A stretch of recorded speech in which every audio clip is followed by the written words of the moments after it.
Reporter breaking.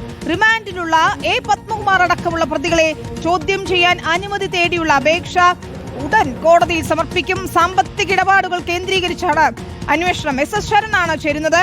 Sharan, ഏറ്റവും പ്രധാനപ്പെട്ട കാര്യം, ഇതിൽ സാമ്പത്തിക ഇടപാടുകൾ നടന്നിട്ടുണ്ട്. മുഖ്യപ്രതിയായ ഉണ്ണികൃഷ്ണൻ പോറ്റിയും ഇന്നലെ അറസ്റ്റിലായ തന്ത്രി കണ്ഠരര് രാജീവരും തമ്മിൽ വലിയ സാമ്പത്തിക ഇടപാടുകൾ നടന്നിട്ടുണ്ട് എന്ന് SIT തന്നെ കണ്ടെത്തുന്നു. അത് ഏത് രീതിയിലുള്ള സാമ്പത്തിക ഇടപാടുകളാണ്, കള്ളപ്പണം വെളുപ്പിക്കലിന്റെ പരിധിയിൽ വരുമോ തുടങ്ങിയതുൾപ്പെടെയുള്ള കാര്യങ്ങൾ പരിശോധിക്കേണ്ടതുണ്ട്. എന്താണ് EDയുടെ നീക്കങ്ങൾ?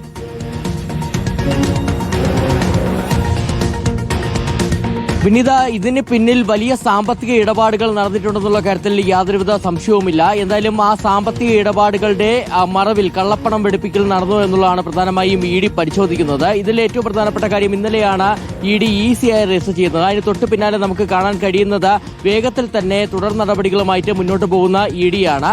അതിൽ തന്നെ ED ഇപ്പോൾ ആദ്യഘട്ടത്തിൽ അന്വേഷിക്കാൻ തീരുമാനിച്ചിരിക്കുന്നത് ഈ ഗോവർദ്ധനും ഒപ്പം തന്നെ പങ്കജ് ഭണ്ഡാരിയും ഉണ്ണികൃഷ്ണൻ പോറ്റിയും തമ്മിലുള്ള സാമ്പത്തിക ഇടപാടുകളാണ്. അതിന് കാരണം നമുക്കറിയാം, ശബരിമലയിൽ നിന്ന് കവർന്ന സ്വർണം അത് സ്മാർട്ട് ക്രിയേഷൻസിലേക്ക് എത്തിക്കുന്നു. അവിടെ വെച്ചാണ് വേർതിരിക്കുന്നത്. വേർതിരിച്ച സ്വർണം വിൽക്കുകയും പിന്നീട് സാമ്പത്തിക ഇടപാടുകൾ നടക്കുകയും ചെയ്തിട്ടുണ്ട്. അപ്പോൾ സ്വാഭാവികമായിട്ടും അതിന്റെ ഒരു പങ്ക്, അതിന്റെ ഒരു ആ കുറ്റകൃത്യത്തിലെ നിന്ന് ലഭിക്കുന്ന ലാഭം അത് ഇവരിലേക്കൊക്കെ തന്നെ പോയിട്ടുണ്ടോ എന്നൊരു നിഗമനത്തിലേക്കാണ് ED എത്തിയിരിക്കുന്നത്. അതിന്റെ അടിസ്ഥാനത്തിലാണ് ഇവരുടെ ബാങ്ക് അക്കൗണ്ട് വിവരങ്ങളൊക്കെ തന്നെ ശേഖരിച്ച് വിശദമായി തന്നെ പരിശോധിക്കുന്നത്.